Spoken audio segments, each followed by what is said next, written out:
Side 2. Chapter 4. The Locked Room.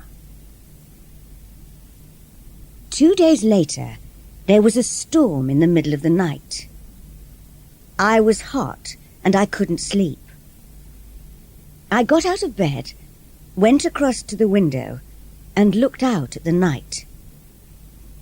Black clouds hurried across the sky, and the trees moved wildly in the wind.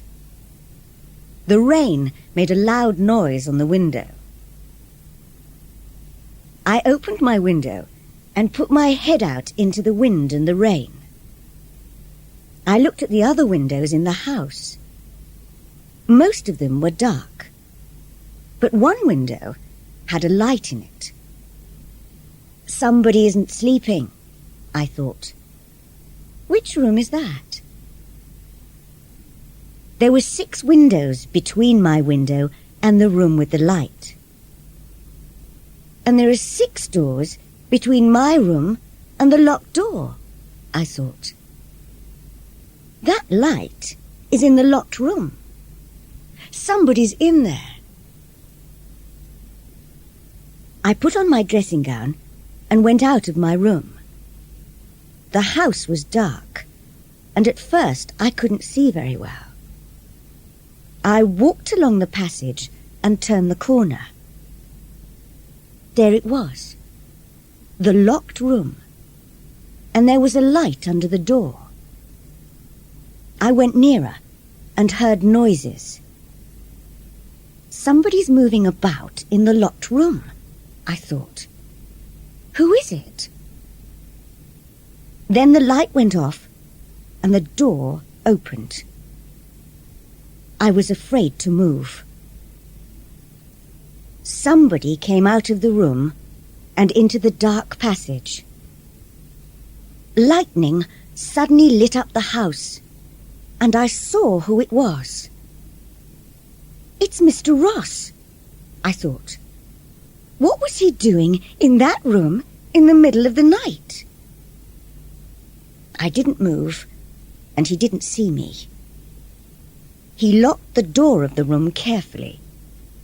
He didn't put the key in his pocket, but hid it in the plant pot next to the door. He's coming along here, I thought. I must get back to my room. And I ran back along the passage. Mr. Ross heard me. "Who's that?" he called. I didn't answer, but ran into my room and closed the door. He came along the passage and stopped outside my door. Then he walked past and went on down the stairs. I took off my dressing gown and went back to bed. I was shaking because I was afraid. Now I know how to get into the locked room, I thought. But what's in there? There was no storm in the morning, but it was still raining. I got up early and worked on the farm. There were eggs from the chickens, and I put them in boxes. I helped to milk the cows and then took them out to the field. Later, I went back into the house for breakfast. "Did you sleep all right last night?" asked Mrs. Duncan. "Or did the storm wake you up?" "I slept all right," I said. I didn't want to tell her about the light in the locked room or about Mr. Ross. After breakfast, I went back upstairs. Mr. Ross was talking on the telephone in his office. My mother was working at her desk. I knew that Mrs. Duncan was in the kitchen and that Mr. Duncan was working in the garden. Where's Mrs. Ross? I thought. Then I looked out of the window and saw her with Tony Duncan.